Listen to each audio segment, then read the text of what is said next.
आइए आज श्री निसर्गदत्त महाराज की उन टीचिंग्स की बात करते हैं जो हमारे होने के एहसास पर ही सवाल उठा देती हैं। ये बातें सिर्फ सुनने के लिए नहीं हैं, बल्कि ये हमारी पूरी सच्चाई को चैलेंज करती हैं। तो चलिए जरा गहराई से सोचते हैं इस बारे में। तो चलिए सीधे एक बहुत ही गहरे सवाल से शुरू करते हैं। क्या एक इंसान के तौर पर हमारा जो अलग वजूद है, जिसे हम इतनी मजबूती से महसूस करते हैं, वो सिर्फ एक भ्रम है? इस गहरी बात को समझने के लिए चलिए एक किस्से से शुरू करते हैं।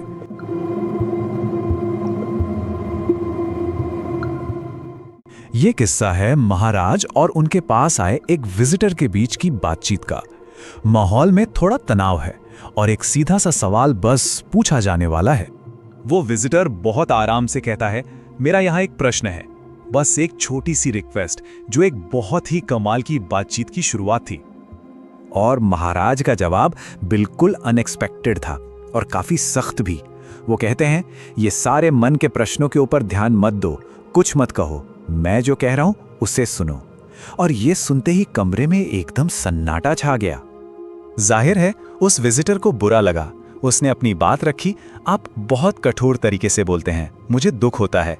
अब सवाल ये उठता है कि एक गुरु इतना सख्त क्यों हो रहा है? लेकिन बात यह है कि महाराज की ये सख्ती असल में एक बहुत गहरी सीख थी।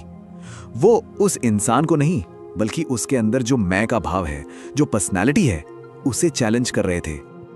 और यहीं पर महाराज की सबसे बड़ी शिक्षा सामने आती है कि जिसे हम अपनी पर्सनैलिटी या अपना अलग वजूद मानते हैं ना, वो हमेशा से एक धोखा रहा है।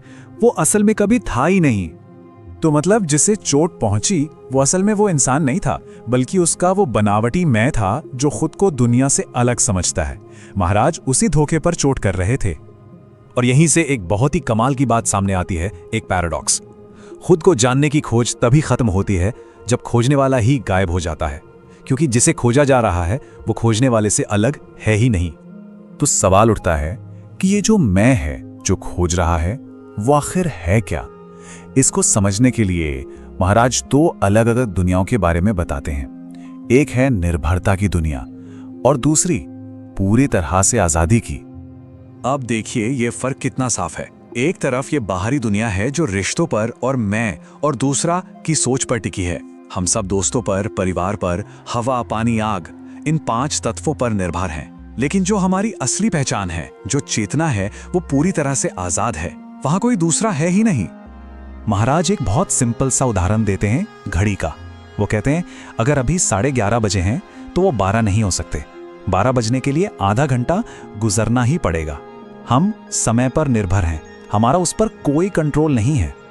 और ऐसा सिर्फ समय के साथ नहीं है, हम जगह पर, 5 तत्वों पर, यहां तक कि अपनी शारीरिक ताकत पर भी निर्भर हैं।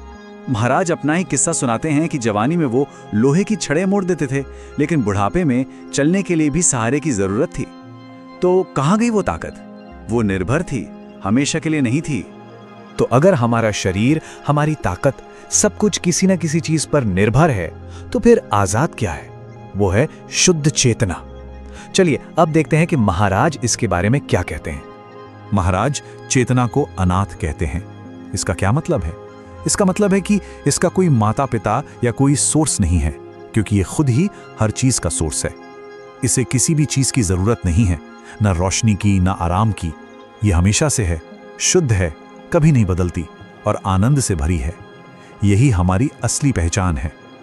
और अब हम आते हैं महाराज की शिक्षा के सबसे गहरे, सबसे आखिरी हिस्से पर, जो हमारे होने के एहसास यानी मैं हूं से भी आगे है। और ये बात शायद उनकी सबसे चौंकाने वाली बात है। महाराज कहते हैं कि ये जो मैं हूं का एहसास है ना, ये भी एक तरह से ऊपर से थोपी गई चीज है। ये ज्ञान भी तो होने के लिए शरीर और मन पर ही निर्भर करता है। मतलब जो अल्टीमेट रियलिटी है वो मैं हूं के एहसास से भी आगे है।